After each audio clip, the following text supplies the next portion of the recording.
Aqui não tem arrego, vamos tirar o seu sossego e agora a nossa voz. Aqui não tem arrego, vamos tirar o seu sossego e agora a nossa voz. Não vai calar, aqui não tem arrego, vamos tirar o seu sossego, agora a nossa voz. Não vai calar, aqui não tem arrego, vamos tirar o seu sossego, agora a nossa voz. Não vai calar, cada gesto, cada olhar, cada sangue e direção, todos temos um lugar, não nos faça distinção, nossa força singular. Vai matar a escuridão, não iremos recuar, não obriga a opressão. Aqui não tem arrego, vamos tirar o seu sossego, agora a nossa voz. Não vai calar, aqui não tem arrego, vamos tirar o seu sossego, agora a nossa voz. Não vai calar, nossa. Desde o começo, a cobertura da grande mídia ela foi bem tendenciosa, principalmente no início, quando as primeiras escolas foram ocupadas. E ela sempre tratou o movimento de uma maneira que criminalizasse ele, né? Então, usando sempre invasão ao invés de ocupação, o que é uma coisa bem complicada, porque você realmente trata aquilo como se fosse um crime, né? Então, por mais que tivesse uma cobertura que fosse um pouco mais não tão parcial quanto no geral, ela sempre tratava como invasão, então sempre deixou bem claro, na verdade, as intenções e até o posicionamento por parte delas, assim, em relação ao movimento. Os jornais demoraram muito tempo a tentar fazer uma cobertura, então o número de ocupações já era muito grande e os jornais, os impressos, mas também as TVs e revistas, não estavam dando espaço devido para o que significa uma movimentação desse tipo na sociedade. Eles demoraram para começar a cobrir e quando passaram de fato a cobrir, ficou muitas vezes centrado nas questões de o problema para a realização do Enem naquele ano, o problema para a realização das eleições. Então, é quase como se fosse a mesma coisa do que a cobertura da passeata. Então, quando você tem uma cobertura de passeata, a imprensa tradicional cobre trânsito. Então, a mesma coisa com a ocupação das escolas, ainda mais quais problemas pode causar no andamento regular da vida. E não se tratava exatamente de quais eram as demandas dos estudantes, o que significava para a sociedade os estudantes estarem ocupando e etc. Então, é uma cobertura extremamente burocrática dos fatos. Acho que assim, seleção de palavras é uma coisa que todo mundo faz. A diferença é que você faz isso na sua vida pessoal e os meios de comunicação fazem isso numa escala gigantesca. Então eles acabam um pouco definindo quais são as palavras que vão ser utilizadas naquele espectro de assuntos. E isso tem um impacto gigantesco, porque quando você fala, você escolhe determinadas palavras, você também constrói algumas narrativas e você coloca pessoas dentro de caixinhas. Então você falar ocupar é uma coisa, você falar invadir, depredar, né? Então, enfim, acho que essas palavras elas levam toda a narrativa para um outro lugar. Não é necessariamente um problema. Os meios de comunicação sempre vão escolher suas palavras para fazerem as suas matérias. O problema é que a gente não tem um outro lado. Você tem que ter a mesma potência, uma outra voz para usar outras palavras e fazer essa discussão e ter um embate, então, entre essas duas opções de modelos de comunicação. Eu acho que a Folha fez uma cobertura bem burocrática, protocolar, sem prestar atenção que naquela ocupação das escolas que estavam acontecendo em São Paulo, onde a Folha fica, e mais no Paraná, e na verdade em todo o país, era um movimento novo, era uma coisa diferente que estava acontecendo e que o jornal não estava percebendo. Ele só passou a dar mais atenção quando morreu aquele garoto, e aí chamou a atenção, e aí começou a tentar contar o que estava acontecendo, e o que mais importante, tentar explicar o que era aquele movimento. A União dos Estudantes Secundaristas do Paraná convidou a imprensa para uma coletiva sobre a morte de um aluno dentro de uma escola ocupada no bairro Santa Felicidade, em Curitiba, essa semana. Já entre as perguntas liberadas à imprensa, responderam que nesta terça buscaram a Procuradoria-Geral do Estado e o Ministério Público para solicitar mais segurança às escolas ocupadas. E disseram que não podem ser responsabilizados pelo crime que aconteceu. Porque tem um réu confesso, como está dito, e os motivos que ele sustenta não estão correlacionados às ocupações. Foi um fato isolado, não houve nenhum incidente nesses 20 dias de ocupações. Então está nítido que essa é uma manobra para tentar, mais uma vez, deslegitimar um movimento que é pacífico, que é organizado dentro das escolas do Paraná. Nós passávamos aqui todos os dias, estava numa verdadeira paz. Os pais posando juntos, sempre tinha um adulto junto, não tinha nada de errado aqui dentro. Então, o que é que houve? Tem um monte de história saindo por aí. Agora dizem que o menino se suicidou. Como assim se suicidou? Quem que falou isso? Quem disse isso? Eu acho que isso, na verdade, reflete um pouco como, de alguma forma, os jornais, em geral, estão um pouco distantes do que vai estar acontecendo na vida real. Assim, quer dizer, a não ser que quando acontece um fato muito surpreendente, os jornais às vezes vão um pouco a reboque. Então, aconteceu uma ocupação, mais uma ocupação, aconteceu uma invasão de prédio, mas na verdade não percebe, o que eu acho mais importante assim, que em muitos momentos os jornais não estão percebendo as mobilizações que estão acontecendo na sociedade. Então, por exemplo, se eu for pensar para hoje em dia, você tem um grande movimento, na verdade, pequenos movimentos, vários pequenos movimentos de cidadãos se articulando em grupos políticos, se organizando para tentar mudar digamos, o Congresso sem os partidos. Então é mais ou menos um pouco a mesma coisa, quer dizer, o jornal não está percebendo, o jornal continua a cobrir, por exemplo, o PMDB, o PT, o PSDB, mas não presta atenção no movimento da sociedade civil que está acontecendo. Então eu acho que, de uma certa forma, realmente os jornais, em muitos casos, estão distantes dos movimentos sociais. E acho que é importante, por que isso? Eu acho que, como isso poderia não estar acontecendo? O que os jornais deveriam estar prestando atenção hoje? É um pouco aí a discussão das redes sociais. Com as redes sociais, vários movimentos passaram a ter voz, né? Todo mundo fala para todo mundo.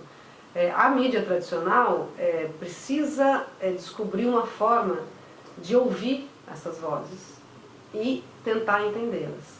São vozes que têm sempre uma opinião ou outra, que têm um discurso, que tem uma bandeira, mas que tem ali, estão fazendo um movimento que pode ter consequências na vida real, que às vezes acho que os jornais não prestam atenção.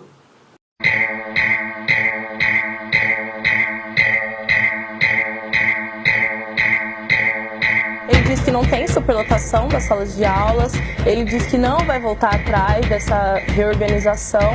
E tudo isso, ele diz, segundo os dados lá, mas quem vive a realidade é a gente aqui está aqui todo dia para saber. A gente já tá em sala lotada, né? Porque 40 alunos por sala é gente pra caralho. Nem merenda a gente tem na escola, as salas estão super lotadas, não tem cadeira, não tem mesa, falta de professores, todo dia aula vaga. E a nossa quadra está interditada há 4 anos. A gente não tem laboratório de ciência, a gente não tem laboratório de informática, a gente não tem a quadra há 4 anos. E depois de 4 anos ele vem falar que não justifica essa ocupação. É difícil você dizer distorção, porque distorção parece que você pega um fato e aí você usa uma mentira. O que a gente pode dizer que é distorção, né, é quando você apresenta um lado muito mais do que o outro. E aí sim a gente pode dizer que é distorção, porque a teórica isenção do jornalismo a gente sabe que não existe.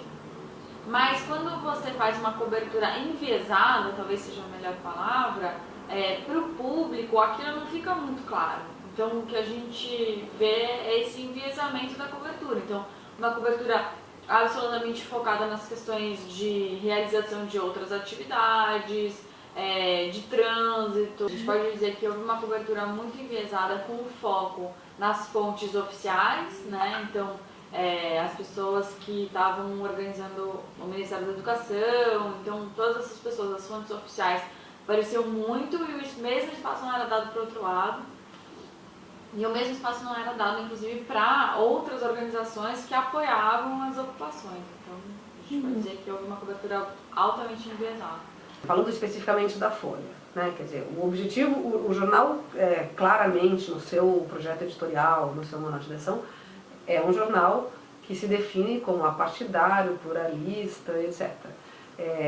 O jornal, por tradição, não faz o que vários jornais de outros países fazem, que é, por exemplo, apoiar um candidato. Então, a Folha acredita que a melhor forma de fazer jornalismo é buscar essa isenção, buscar ser objetivo, sabendo que a objetividade é uma luta que você nunca vai atingir uma objetividade total. Eu, pessoalmente, eu tenho convicção de que isso é o melhor. Quer dizer, na minha convicção, isso permite, ou pelo menos isso, que se busque um jornalismo mais próximo da realidade. Um jornalismo que dê, assim, não existe uma verdade, mas um jornalismo que dê as várias versões, ou as várias visões que os personagens de uma notícia, eu acho que isso é importante. Claro que, assim, quando você fala em influência, né, da opinião, como o jornal pode influenciar a opinião pública, ao eleger um assunto para ser a manchete do jornal, você já está fazendo uma opção editorial. Então, quer dizer, se você considera isso importante, e o outro jornal não acha que não tem a importância, isso já, de uma certa forma, você já está dando uma opinião ao falar de um assunto com mais destaque ou com menos destaque, você acaba tendo um posicionamento. Mas acho que é um pouco isso justamente o que a chamada grande mídia faz. Porque no fundo as redes sociais hoje, a notícia hoje está circulando muito facilmente. Mas que notícia? Toda notícia. Todo tipo de notícia com as mais diferentes visões. Acho que a imprensa tradicional, assim, ainda tenta, de uma certa forma, buscar uma objetividade, buscar colocar as várias visões que existem de um fato. Eu acho que assim, quando você tem essa falsa imparcialidade em quase todos os veículos, o que acontece é que você não consegue mapear a diversidade política ou a pluralidade de vozes dos meios tradicionais. Então, se a gente tivesse, por exemplo, todos os veículos, os maiores, dissessem abertamente quais são os seus candidatos numa eleição presidencial, igual se faz de forma muito recorrente nos Estados Unidos. Se isso acontecesse no Brasil, a gente ia conseguir ter uma ideia, por exemplo, de quantos veículos a gente tem que são favoráveis a um determinado projeto político e quais apoiam outro projeto político, ou será que a gente só tem meios de comunicação apoiando um específico projeto político? A gente ia conseguir enxergar isso de uma forma muito mais clara. Porque hoje, para a gente fazer essa avaliação da pluralidade, da diversidade de meios de comunicação, a gente tem que fazer análises muito mais subjetivas e muito mais trabalhosas, não só subjetivas, mas a gente tem que fazer uma contagem de quais são os títulos positivos ou negativos para determinado projeto. Então, isso é muito mais complexo de se fazer. E aí a ideia que a gente tem da diversidade e da pluralidade nos meios de comunicação fica prejudicada, né? Porque não existe mantém-se essa pretensa imparcialidade. Eu tendo a achar que a imparcialidade no jornalismo não existe. E, no entanto, a imparcialidade ela pode ser escamoteada. Então, você é pretensamente imparcial. Você não declara que você tem uma preferência política, por exemplo. Isso é uma coisa no Brasil muito comum. Não é a mesma coisa nos outros países, né? Essa ideia de não ter lado não é igual em todos os países do mundo, mas aqui no Brasil ainda se mantém essa ideia de que a mídia é imparcial, de que ela não tem lado, de que ela está apresentando todos os lados. Então, isso é uma coisa. A gente tem uma limitação dessa ideia de imparcialidade. A mídia é parcial. E, no entanto, você pode fazer um jornalismo de qualidade mesmo sendo parcial. O que você pode fazer é dar ao mesmo tempo para os dois lados falarem, você declarar a sua parcialidade, você deixar essas opções, né, da sua parcialidade mais explícitas para a sua audiência. Então, tudo isso significa fazer um jornalismo de qualidade. Você procurar ser fidedigno com o que as pessoas dizem, então, na hora de você fazer uma edição, na hora de você escolhiaços para uma reportagem. Então, quando você vê muitas pessoas reclamando das entrevistas que deram, isso é muito comum, por exemplo, na Veja, e agora parece que tem uma mudança lá, mas durante muitos anos a gente teve muitas fontes que reclamavam de dar entrevistas para a Veja e essas entrevistas serem totalmente deturpadas. Então, isso não tem a ver com parcialidade e imparcialidade, a meu ver, isso tem a ver com bom ou mau jornalismo. Então, mesmo dentro da parcialidade, você pode dizer que existe o mau e o bom jornalismo. Essa criminalização e essa distorção nos fatos da grande mídia em relação ao movimento começou a gerar muito atrito, né? Isso acabou combinando mais, de uma maneira mais aberta, né, no centro Paula Souza, que foi uma ocupação que foi ocupado em 2016 contra a máfia na merenda, que a todo momento vinham grandes mídias, né, tentar conversar ou tentar gravar alguma coisa a respeito, e sempre teve um rechaço muito grande, como era mais gente num espaço menor, acaba ficando mais simultâneo, tanto que teve até um vídeo que circulou na internet que era uma contra... Gostaríamos de saber, pelo menos, se a senhora tem a consciência do ato político que acontece aqui. Só isso. Eu tô aqui desde cedo. Eu tô aqui desde cedo. Tem a consciência, então? E eu acompanho tudo que tá acontecendo. E o que pode está acontecendo? Não, então, é isso que... Eu vejo tudo. O que tá acontecendo? Vi os estudantes aqui desde quinta-feira. Quais são as reivindicações? A senhora tem consciência? Reivindicações, a gente sabe. O que mais? Não se preocupa, a gente tá... E da polícia também? Vai passar tudo direito. Mas por que não passou na TV isso ainda? A gente tá transmitindo agora o cenário. Eu acho que bem delimitado como seria essa relação entre as ocupações e a grande mídia, né, principalmente a Globo, que acabou sendo um símbolo, digamos assim, disso. Porque é muito difícil quando você tem uma mídia que você sabe que ela vai distorcer aquilo, que ela não tem um posicionamento que seria um posicionamento positivo, que na verdade totalmente pelo contrário, que só vai prejudicar o movimento e até prejudicar as próprias pessoas, né. É complicado essa relação de confiança, porque não existe uma relação de confiança, então não tem como você falar com alguém de uma grande mídia, assim, você sabe como vai ser o final daquilo, assim, então, tipo...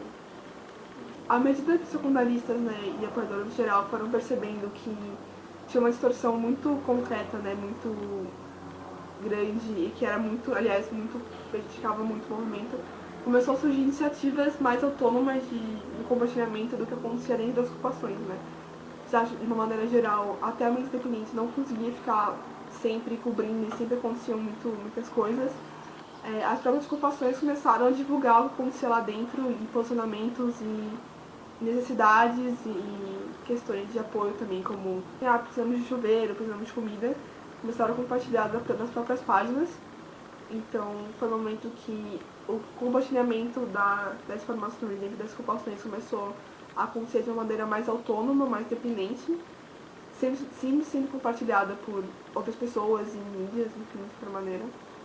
Eu acho que os próprios movimentos veem a internet como um espaço para disseminar o que eles pensam, qual é a luta. Então, esses canais na internet eles são criados muito facilmente e a um custo muito reduzido, é praticamente o custo da conexão e o custo de um equipamento. Então, as redes sociais, né, e todos os outros instrumentos de comunicação utilizados na internet, eles ajudam muito a ter um espaço para essa voz dissonante na sociedade. E aí, no entanto, a gente problematiza isso também, porque hoje no Brasil a gente tem 54% dos domicílios conectados à internet e o restante desconectado. A gente não tem todas as pessoas acessando a internet, a gente não tem todas as pessoas com capacidade de usar a internet da mesma forma. E a gente tem hoje outros editores das vozes que estão na internet. Então a gente tem o Facebook com seus algoritmos selecionando o que aparece ou não na timeline das pessoas. A gente tem o Google selecionando o que aparece ou não nas buscas. Então tudo isso dificulta ou cria novas formas, né, de edição desse discurso que está na internet. O que a gente viu no caso das ocupações das escolas foi uma coisa muito interessante, porque teve um apoio popular, apesar dos meios de comunicação tradicionais não darem muito espaço. A população brasileira, em geral, apoiou os estudantes E aí esse apoio também significou repercutir na internet. Então, compartilhamentos, curtidas, tudo isso ajuda a disseminar esses conteúdos alternativos. No caso da internet, eu acho que é muito, assim, salta aos olhos que muitas pessoas ficaram compartilhando o vídeo da Ana Júlia, e ela se tornou muito popular na internet muito antes da imprensa tradicional falar sobre ela. Então isso demonstra, assim, existe um espaço ali que é para esses conteúdos alternativos e independentes eles se tornarem populares também. Não é tão simples como às vezes se supõe. Então, a internet não é necessariamente um canal de distribuição, ela é principalmente um canal de disponibilizar. Então você disponibiliza um vídeo, agora se ele vai ser distribuído ou não, isso é muito mais complexo. Excelentíssimo senhor presidente, excelentíssimos senhores deputados, a todos os demais presentes, boa tarde. Eu sou Ana Júlia, estudante secundarista do Colégio Estadual Senador Manuel Alencar de Guimarães. Tenho 16 anos e estou aqui para conversar com vocês, para falar sobre as ocupações. Que futuro o Brasil vai ter se não nos preocuparmos com uma geração de pessoas que vão desenvolver senso crítico, de pessoas que têm que ter um senso crítico político, de pessoas que não podem simplesmente ler um negócio e acreditar naquilo. A gente tem que saber o que estamos lendo. Nós temos que ser contra o analfabetismo funcional, que é um grande problema no Brasil hoje. E é por isso que nós estamos aqui, é por isso que nós ocupamos as nossas escolas. É por isso que a gente levanta a bandeira da educação, é por isso que a gente é contra a medida provisória. Não acredito que inteiramente o movimento secundarista acabou sendo exclusivo desses compartilhamentos de internet, mas acaba sendo uma cobertura mais concreta, né? Atualmente o movimento secundarista usa muito a internet, na verdade, para se articular e para compartilhar coisas, compartilhar campanhas e novos atos. E coisas que não são totalmente utilizadas, não são compartilhadas pelas grandes mídias. Assim. Esse atualmente é o principal transmissor, né, de informação e conteúdo. Eu acho que a mídia, os meios de comunicação, né, as mídias, são fundamentais para qualquer tipo de movimentação política. Então, seja para os movimentos sociais, seja para os partidos, seja para qualquer grupo que tenha qualquer interesse político, em geral todos os grupos têm interesses políticos. Então, não à toa que também há um esforço dos movimentos sociais de criarem os seus próprios instrumentos de comunicação. Porque não se vêem, né, representados nos meios de comunicação tradicionais, não veem suas pautas, suas reivindicações trabalhadas de uma forma adequada. Então há um esforço também da sociedade civil e das organizações sociais e dos movimentos sociais de construírem veículos alternativos. E eu acho que esse esforço que a gente pode ver nos últimos anos demonstra um pouco dessa importância dos meios de comunicação para uma disputa política. A minha opinião é que quanto mais jornalismo você tiver, melhor. Então, os jornalistas livres e a mídia ninja, eles agregam outras vozes, outras narrativas. E é importante que a gente tenha essa disputa de narrativas na sociedade. Então, nesse caso da ocupação das escolas, foi muito interessante como é que os jornalistas livres e a mídia ninja conseguiram dar um espaço para vozes que não necessariamente estavam nos meios de comunicação tradicionais. E não só em termos de voz e de narrativa, mas de formato também. Então, existe uma forma de contar a história que os jornalistas livres podem abraçar, que não é uma forma ali de conteúdo, e aí o mais importante para o pé, enfim. Existe uma outra forma que você pode também fortalecer aqueles indivíduos, aquelas pessoas, não é uma coisa tão fria, talvez. Os estudantes se levantaram novamente, né? Assim como na ditadura os estudantes se levantaram e a ditadura caiu, assim como no governo do Collor os estudantes se levantaram e o Collor caiu, assim como nas ocupações a gente se levantou e o Herman caiu, cara, agora a gente tá se levantando de novo e eu quero ver quem para. Preparado que se fecha, nós ocupem mais. Tem vídeos também sendo explorados, que não necessariamente a mídia tradicional utiliza da mesma forma. Então, eu acho que são complementares. As mídias tradicionais e as mídias alternativas independentes. É importante que todas existam, Mas as mídias alternativas e independentes, especificamente quando se fala de movimentos sociais, são fundamentais. Elas conseguem dar um espaço que hoje não se encontra nos veículos de comunicação tradicionais. O que se esperava da Folha é que conseguisse interpretar o movimento, dando vozes aos jovens e levando o debate aos diferentes setores da sociedade. Aumentar aquele debate. Eu acho que o jornal tentou fazer isso, depois, tarde demais, conseguiu fazer, teve uma ou outra reportagem, conseguiu colocar nas páginas dele o debate, mas passados 2 anos, ou 1 ano e pouco, o que aconteceu? Isso é um dos problemas do jornal. Você cobre um assunto e de repente você esquece. Assim, eu acho que é uma certa obrigação, quer dizer, que o jornal dissesse o que aconteceu com a gente. Onde estão esses jovens? O que aconteceu com esses secundaristas? Então o jornal acaba esquecendo. Eu acho que sim, a obrigação do jornal cada vez mais é conseguir trazer para o leitor uma análise, um debate. É isso que ele faz, preocupantes. Ainda mais que no caso ali você tinha também 2 lados, né? Você tinha os que eram a favor da ocupação e os que eram contra a ocupação. Se você jogar uma câmera, um gravador na mão de cada um dos lados, você vai ter um relato provavelmente muito melhor do que um jornalista que vai estar um pouco por fora, não vai conseguir ter acesso. Então, o que o jornal precisa fazer hoje, eu acho? Ele precisa ouvir essas vozes e conseguir entender, conseguir traduzir, conseguir mostrar as conexões, fazer interpretações aí baseado com a experiência de profissionais que têm capacidade, conhecimento, história. Então acho que cada vez mais realmente é necessário fazer, e acho que nesse caso específico, os jornais fizeram uma coisa inicial de análise e interpretação, mas abandonaram. Então já estão devendo que isso seja feito, afinal de contas, o que querem hoje os secundaristas?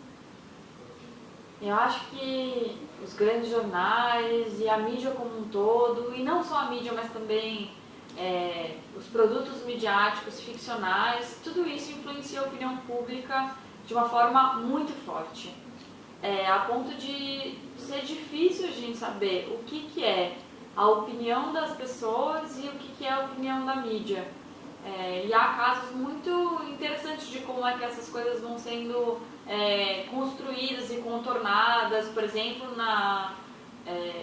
nas jornadas de junho de 2013, a gente vê uma movimentação da opinião pública que seguia muito a movimentação da grande mídia. Isso não quer dizer que a opinião pública não tenha um lugar que a mídia não consegue consolidar ou não consegue mover.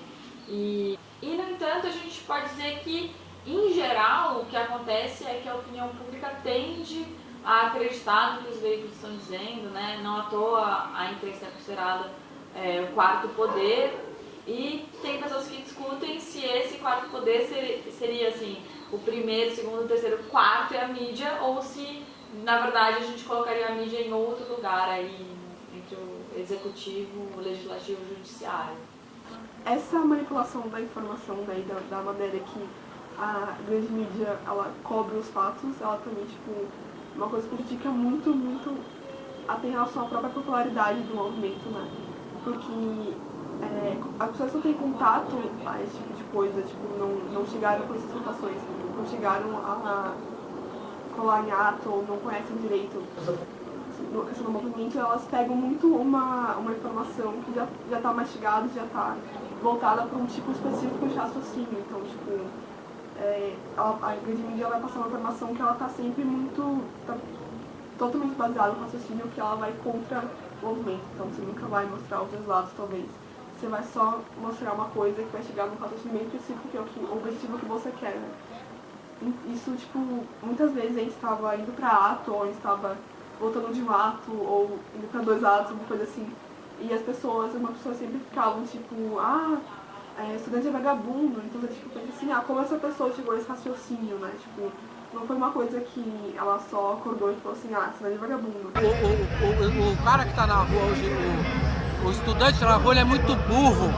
Ele é burro, porque eu já fui estudante. O estudante na rua hoje é burro. Estudante que não é estudante, que não está defendendo nem o poder federal, e está falando que a Dilma é filha da puta, tem que apanhar mesmo. Merece apanhar para crescer, para virar homem. O estudante tem que virar homem. Tem sempre uma coisa por trás, por mais que não aconteça de maneira explícita, não é uma coisa, não. O repórter ou o apresentador não vai chegar e falar assim, estudante é vagabundo. ele sempre vai, sempre de uma maneira muito subjetiva que às vezes a pessoa nem vai chegar, nem vai conseguir perceber que ela chegou àquele raciocínio devido a uma série de manipulações, né? Que é sempre de uma maneira muito subjetiva, assim. Que também é o caso, falar em blasonamento da ocupação, assim. O que eu acho que aconteceu com o movimento secundarista, que ele foi isolado, que ele não conseguiu fazer a discussão pública de uma forma mais forte, né? Apesar de que eu entendo que boa parte da opinião pública estava do lado dos secundaristas, isso demonstra um problema estrutural e estruturante do Brasil. Então, ele é estrutural à medida que ele é antigo, ele sempre foi assim, então os estudantes não conseguem ter acesso aos meios de comunicação para falar e para exporem as suas opiniões. E aí ele é estruturante no sentido de que, porque é assim, você não consegue mudar algumas estruturas. Então, ele é estruturante no sentido de que os estudantes, então, não conseguiram reverter uma política pública que estava sendo pensada, ou não conseguiram atingir essa política pública de uma forma que ela tivesse que se adaptar a essa opinião. Então, nesse sentido, ela é estruturante também. Então, por isso que a gente fala, né, que a concentração dos meios de comunicação no Brasil, a falta de pluralidade, a falta de diversidade, ela é estrutural e ela é estruturante. Porque ela vem de um passado, mas ela também define o nosso futuro. Então, nesse sentido que acho que esse caso ele é muito exemplar de tudo que a gente tenta discutir quando a gente fala de meios de comunicação no Brasil. E isso significa também que muitas desses jovens também vão talvez se resignar a fazer um tipo de política ou fazer outro tipo de política porque tem uma repercussão ou outra. Como é que é a formação dessas pessoas, quanto elas vão se dedicar à política ou não. Então, nesse sentido, que tudo que a gente tem de meio de comunicação define o que vai ser o Brasil também futuramente. Salve família, secundarista na voz, vai segurando. De São Paulo pro mundo, a rua é nossa. Você tem sede do quê?